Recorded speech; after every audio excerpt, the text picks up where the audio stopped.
La technologie fait partie intégrante de notre vie quotidienne. Il suffit de penser aux guichets automatiques, aux lecteurs de codes de produits dans les supermarchés. Les entreprises manufacturières ont été parmi les premières à intégrer la technologie à leurs activités.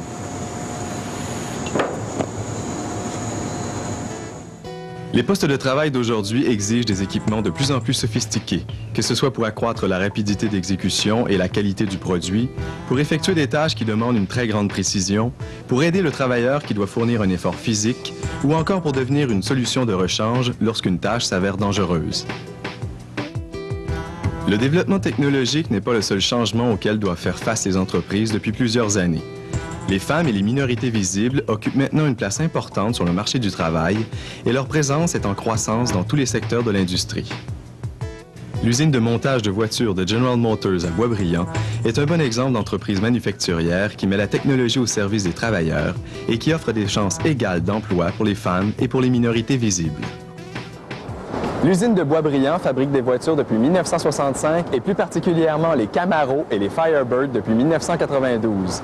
À l'heure actuelle, l'usine emploie environ 1500 travailleurs syndiqués et près de 350 autres personnes pour les postes de direction, de coordination et de soutien administratif. Avec une équipe de travail, elle produit actuellement 45 voitures à l'heure, soit 360 voitures par jour en moyenne. La place grandissante qu'occupe la technologie dans les procédés de fabrication exige que les travailleurs possèdent des connaissances de plus en plus spécialisées. Les dirigeants et le syndicat de l'usine de Boisbriand travaillent ensemble dans le but de s'assurer que les employés acquièrent les connaissances nécessaires pour s'adapter au développement technologique. Il sort tout le temps des nouveautés. Puis pour être à point avec tout ce qui sort, la compagnie nous donne des cours de temps en temps pour nous mettre à point sur différentes méthodes de travail. On a toujours des cours. On a eu beaucoup là, des cours. Il y a toujours de la nouvelle technologie. S'il y a des nouveaux équipements qui rentrent, ils nous donnent de la formation pour qu'on puisse pouvoir le réparer, comprendre qu'est-ce qu'ils installent. Puis c'est intéressant, c'est jamais plate, il y a toujours des nouveaux défis. L'équipe directement affectée à la construction des véhicules sur la chaîne de montage est surtout formée de techniciens de montage et de techniciens de soutien. Pour la plupart, ces tâches sont répétitives et n'exigent pas de formation technique précise. Dans l'usine, on compte également des centaines de techniciens spécialisés et de travailleurs de métier qui ont pour rôle de permettre à l'usine de bien fonctionner, d'être alimentée en eau et en électricité, de créer des outils spéciaux et de réparer les équipements. Moi, c'est machiniste puis outilleur. Ça veut dire que je fournis une ligne d'assemblage. S'il y a des problèmes sur la ligne, on va changer l'outillage, on va faire les ajustements quelconques sur l'outillage. Puis aussi, si j'ai affaire à bâtir une pièce ou quelque chose, je vais faire une pièce, bien, on va mener la machiner ici. À l'usine de Boisbriand, on compte de plus en plus de femmes qui ont décidé de se diriger vers une profession non traditionnelle, c'est-à-dire un domaine où l'on retrouvait presque exclusivement des hommes il y a 20 ans. C'est le cas de Josée Cadotte, qui a choisi de travailler dans un domaine qui l'intéressait vraiment. Je suis dessinatrice électrique. Qu'est-ce que ça fait, une dessinatrice électrique? Je travaille avec des ingénieurs puis des techniciens en électricité. L'ingénieur ou le technicien m'apporte son croquis électrique, puis ça peut être des panneaux, des cartes d'entrée-sortie, des schémas électriques. Puis moi, ce que je fais, c'est que je le dessine sur l'ordinateur. Quand j'ai fini, je lui redonne à l'ingénieur ou au technicien. Lui fait les corrections, rajoute des éléments, en enlève, en déplace, me ramène le dessin. Moi, je fais les dernières corrections, puis le dessin est prêt à être exécuté. Est-ce que c'est habituel que des femmes fassent ce métier-là? Il y a 9 ans, ou 9 ou 10 ans, il n'y en avait pas beaucoup. J'imagine qu'aujourd'hui, il y en a peut-être un peu plus, mais dans ce temps-là, c'était plutôt réservé aux gars. Puis moi aussi, c'est un métier non traditionnel, puis c'était ça que vu que c'était non traditionnel, c'était ça que je voulais faire.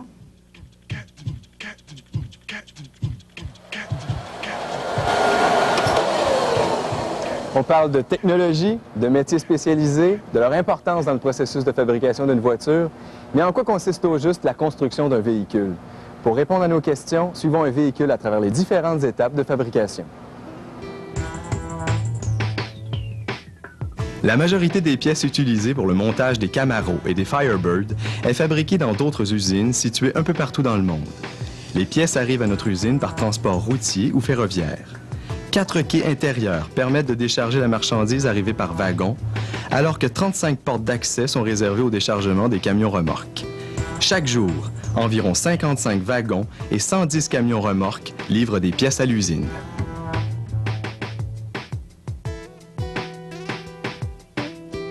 La fabrication d'une voiture demande plus de 3000 pièces différentes, comme par exemple les composantes en métal de la carrosserie, les phares, les sièges, les pneus, les poignées et les vitres.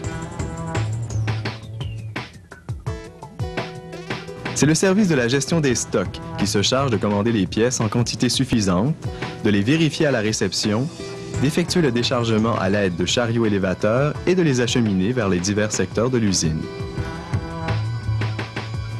Coordonner la quantité et le type de voiture à construire selon les demandes de la clientèle exige une grande précision.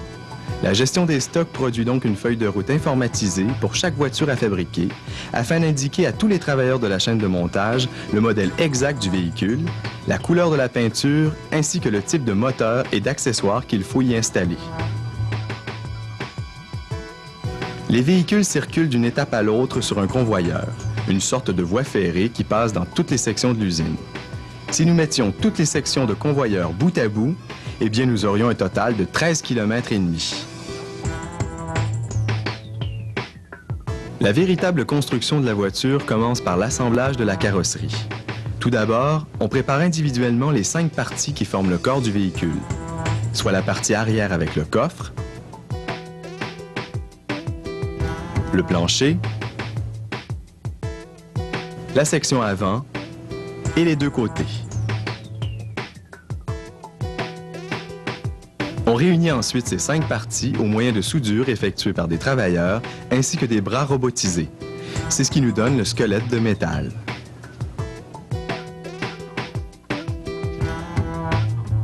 À la seconde étape, on donne à la carrosserie sa forme définitive et on vérifie la qualité des soudures et de l'assemblage à l'aide d'un système de caméra à infrarouge ultra sophistiqué.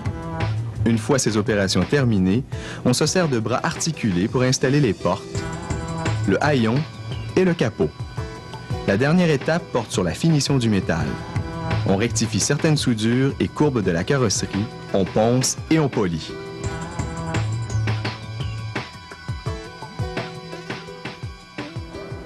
L'atelier de peinture est le service de l'usine qui occupe la plus grande superficie. À lui seul, il compte 3 étages et chaque étage couvre une surface équivalente à 3 fois la dimension d'un terrain de football. L'atelier de peinture de l'usine de Boisbriand est l'un des plus perfectionnés en Amérique du Nord, non seulement au niveau de la technologie de pointe qu'il utilise, mais aussi grâce à ses procédés de peinture sophistiqués. La protection de l'environnement est l'une des préoccupations du service. Par exemple, la peinture utilisée à l'usine de Boisbriand est à base d'eau, donc beaucoup moins toxique. L'atelier de peinture est équipé d'un système qui recueille les restes de peinture et qui les filtre et possède également sa propre station d'épuration des eaux. Dans l'atelier de peinture, on prend beaucoup de mesures pour éviter la présence de contaminants, c'est-à-dire tout ce qui peut altérer la qualité de la peinture. La poussière, même invisible à l'œil nu, les minuscules particules de peau et les fibres de tissu. La majeure partie des travailleurs de ce service doivent donc porter des combinaisons de nylon. C'est la qualité du nettoyage qui garantit la bonne adhérence de la peinture. Avant d'appliquer la peinture, il faut s'assurer que la carrosserie est parfaitement propre. On asperge d'abord le véhicule avec une solution de nettoyage. Des travailleurs frottent la carrosserie avec des tampons récurrents pour la débarrasser des impuretés. Le véhicule subit ensuite plusieurs étapes de rinçage à l'eau. Le véhicule est immergé dans des solutions chimiques pour dissoudre ce qui reste d'impuretés et il est à nouveau rincé à l'eau déionisée. Une solution scellante électrostatique de couleur grise est alors ajoutée par immersion. Une fois la carrosserie nettoyée, on applique un composé scellant sur la partie arrière du véhicule, à l'intérieur des ailes et du coffre arrière, pour lui assurer son étanchéité. Avant de recevoir la peinture, la carrosserie subit un dernier nettoyage à l'alcool. Le véhicule est ensuite acheminé vers la salle blanche, nommée ainsi en raison de sa grande propreté. C'est dans la salle blanche que l'on procède à toutes les étapes de peinture. On applique d'abord la couche d'après. La véritable peinture est ensuite pulvérisée grâce à des jets guidés par des bras robotisés qui permettent de couvrir rapidement presque toute la surface du véhicule de façon uniforme. Les travailleurs doivent toutefois peindre certains endroits que les jets robotisés n'ont pas pu atteindre, comme l'intérieur des portes et des ailes. Une fois la peinture sèche, la carrosserie est prête pour recevoir la couche de vernis transparent. L'application du vernis se fait presque entièrement par des jets robotisés. Les travailleurs s'occupent d'appliquer le vernis aux endroits inaccessibles pour les bras robotisés. À cause des produits chimiques contenus dans le vernis, tous les travailleurs de cette section doivent porter des combinaisons étanches. Le processus de peinture étant terminé, on procède à la vérification de la qualité de la peinture. Lorsque des imperfections sont détectées, on effectue un polissage et des retouches. Les voitures sont alors prêtes pour passer à l'étape suivante, l'assemblage général.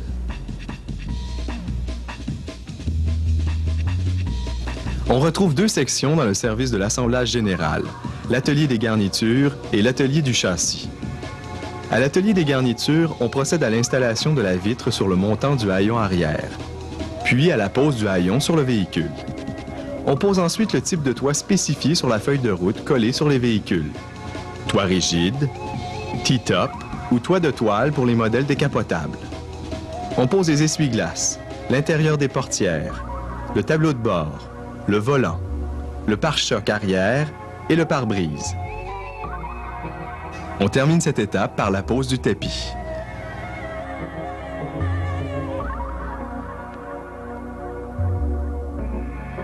Les travailleurs de la seconde section, que l'on nomme atelier du châssis, ont pour tâche d'unir la carrosserie avec toutes les composantes qui permettront de faire fonctionner le véhicule, telles que la mécanique, le système électrique, les roues et le moteur.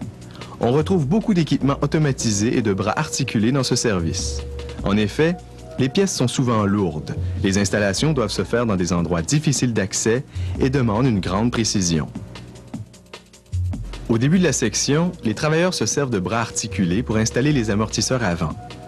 On pose ensuite les pièces qui permettront d'accueillir le moteur.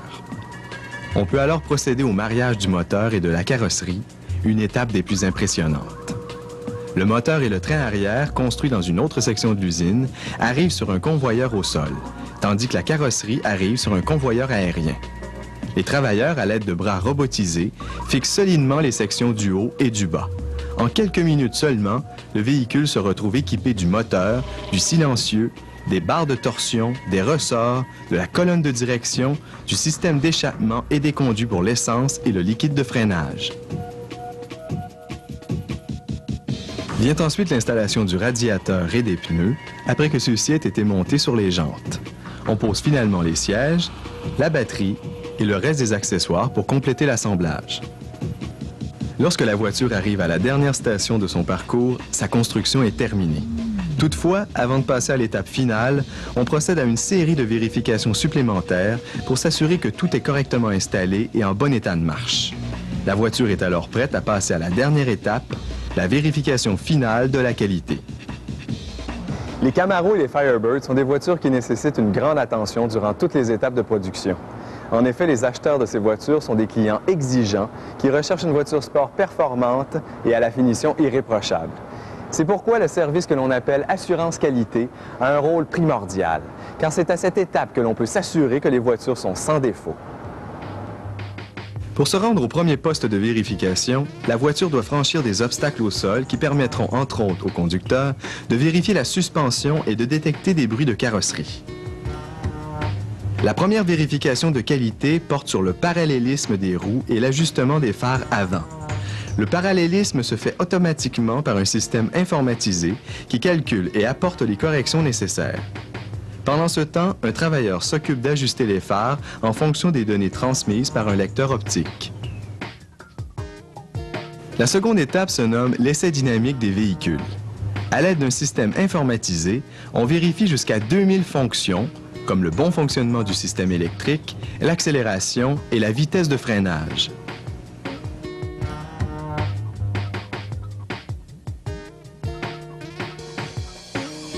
À la dernière station de la vérification de la qualité, toute une équipe de travailleurs inspecte l'aspect intérieur et extérieur ainsi que les fonctions générales de chacune des voitures. L'ajustement des sièges, la qualité du fini de la peinture, le bon fonctionnement des phares, de la radio et des essuie-glaces et bien d'autres. À ce moment, le véhicule a été vérifié sous toutes ses coutures.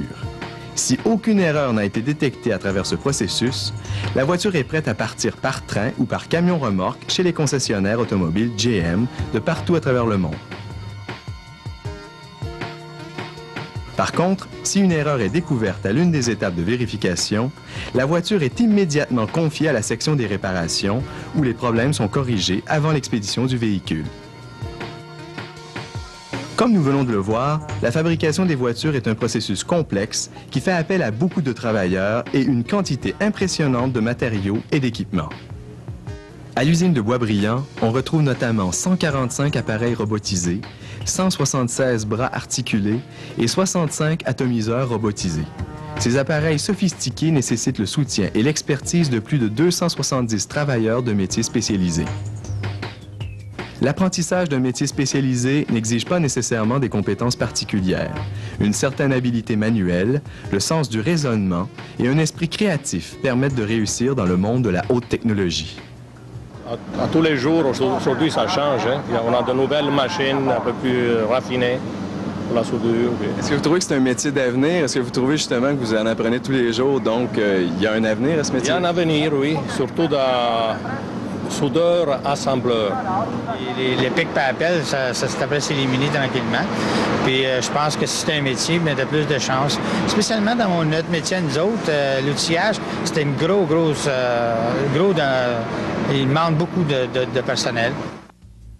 Il est possible de travailler dans ce domaine et obtenir un emploi stimulant, sans être obligé de compléter des études universitaires. Les travailleurs doivent tout de même détenir un minimum de formation, car le diplôme d'études secondaires est exigé dans presque tous les secteurs.